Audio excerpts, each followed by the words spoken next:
Go. Good morning. Welcome to your IELTS speaking test. There are three parts to the test. In part one, I'm going to be asking you a few questions to get to know you. Let us begin. All right. Hey, thank you very much. I'm happy to be here. What is your full name? My full name is John Marcos, and my friends just call me Johnny. So I'm not sure if you want to call me Johnny or Mr. Marcos. It's fine with me. Either one is good. Okay. Can I see your ID? Yes. Here is my passport right here. Where are you from?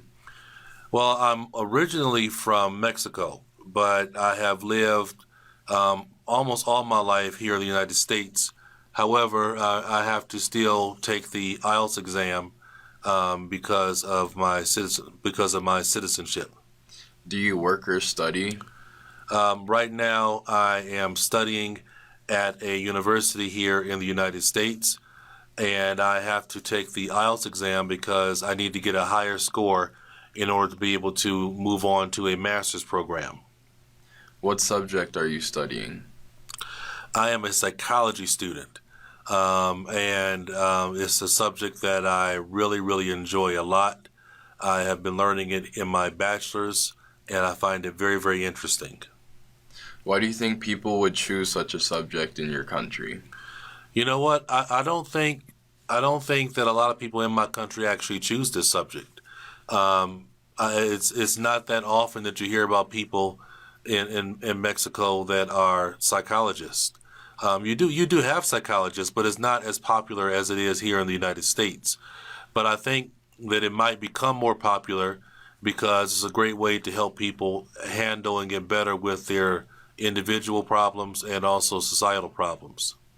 Do you think your English is good?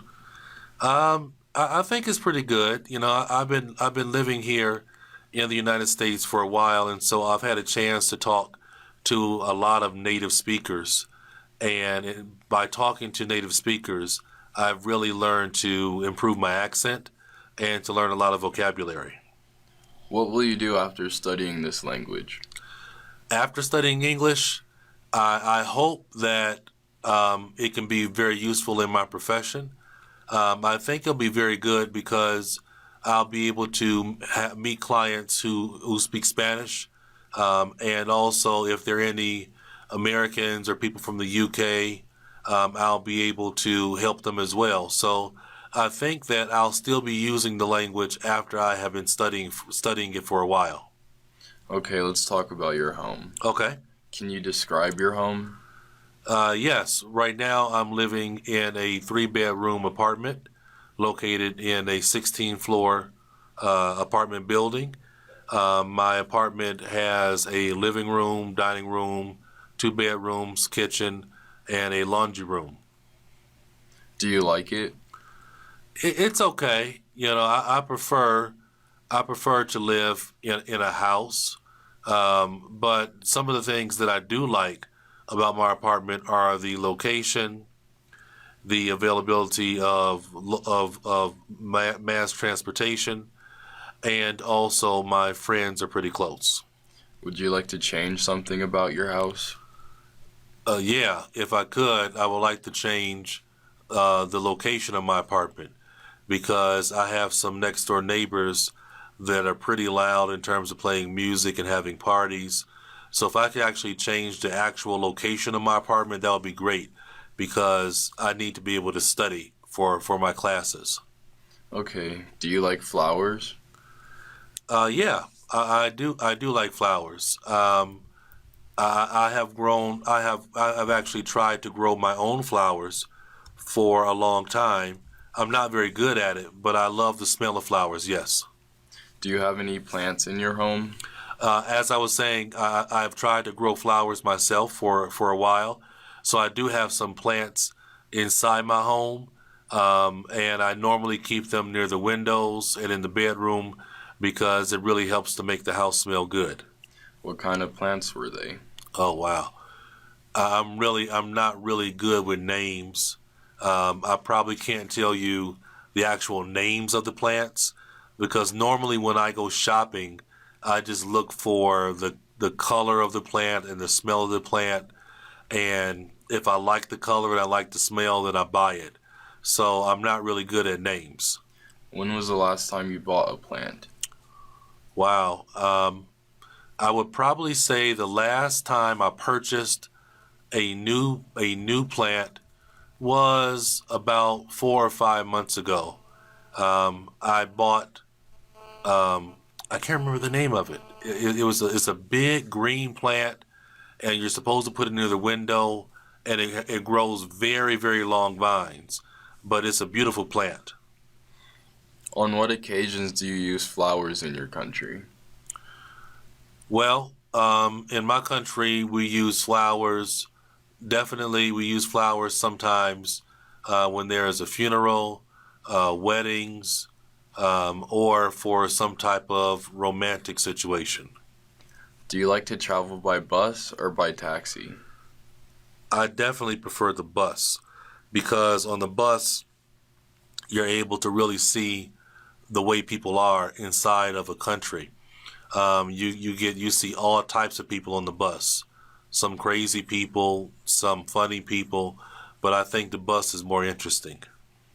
Is it easy for you to use such a transportation method? Definitely, because actually on the buses here, the signs are in English and also in Spanish, and so definitely it's very, very easy. What's more is that when you are riding the bus driver is normally very helpful in terms of telling you where you should get off. Have you ever been on a very long bus journey? Although I've thought about wanting to travel for extended periods of time on a bus, I've never had an opportunity to do it.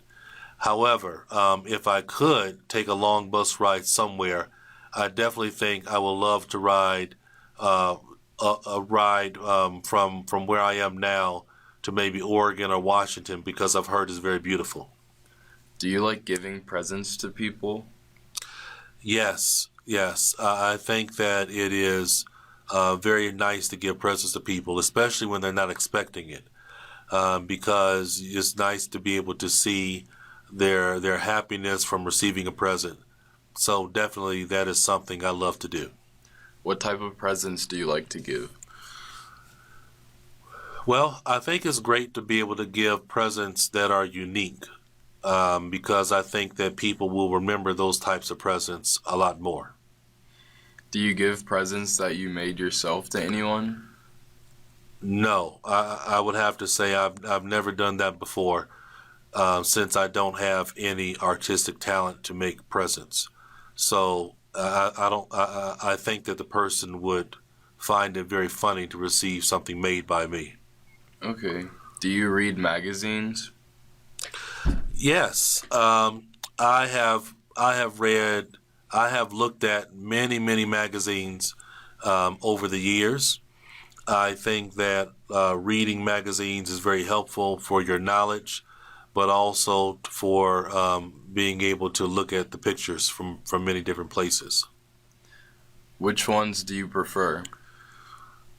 I would have to say my favorite magazine is Discover Magazine, because in Discover Magazine it tells you all of the latest scientific discoveries that have happened.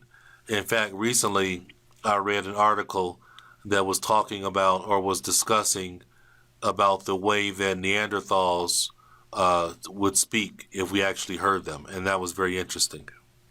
Did it help you to learn English? Yes, definitely, because when looking at the Discover magazine, it really gives me an opportunity to learn a lot of vocabulary that I've never heard of before, and so I've actually gotten better by reading magazines like that.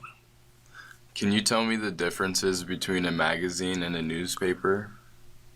Let's see.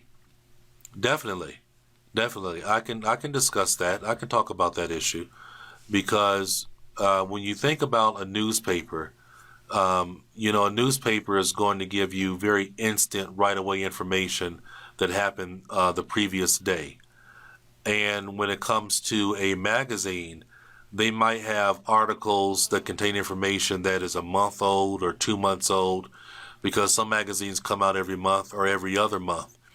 So I think that's one of the major differences between a magazine and a newspaper, is that the magazine it covers a longer period of time, and in a newspaper it's more of instant information. Okay. When did you get your first mobile phone? Well, I received I received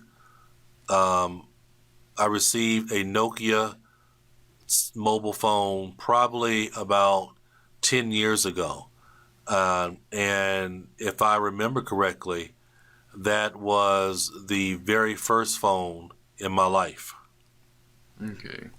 When should a mobile phone not be used? Well, that's very controversial. That's very controversial because some people feel that you should be able to use a mobile phone in class if it helps you. But my feeling is that they should not allow us to use those phones in the classroom because they can be a distraction to the student, because they won't be listening to the teacher. Also, if the cell phone goes off or makes any noise, it will be a huge distraction for the teacher. So I think that they should not be used definitely in classrooms. The only other place I can think of would be an airport. Okay. Do you like to send or receive postcards? Actually, I like postcards, but I don't like to send them. The main reason why is that my handwriting is not very good. And so I think if someone were to receive a postcard from me, it may not be very legible. What type of cards do you send to your friends or family?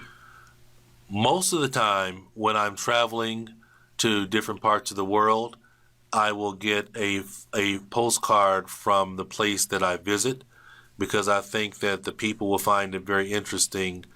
The people will find the photos on the front very interesting. Did you dance when you were a child? Probably. I probably danced when I was a child. Yeah, I think I did. Now that I'm thinking about it, we played a lot of music in the house where I lived, and I can definitely remember getting up and dancing. Do you like dancing? I like the idea of dancing. I've tried to dance off and on over the years, but I'm not very good at it. I would like to learn more so that I can appreciate it better. Where do you usually dance? When I have an opportunity to dance, it's normally going to be at someone's wedding or at a party. Thank you very much. That will conclude part 1. Thank you.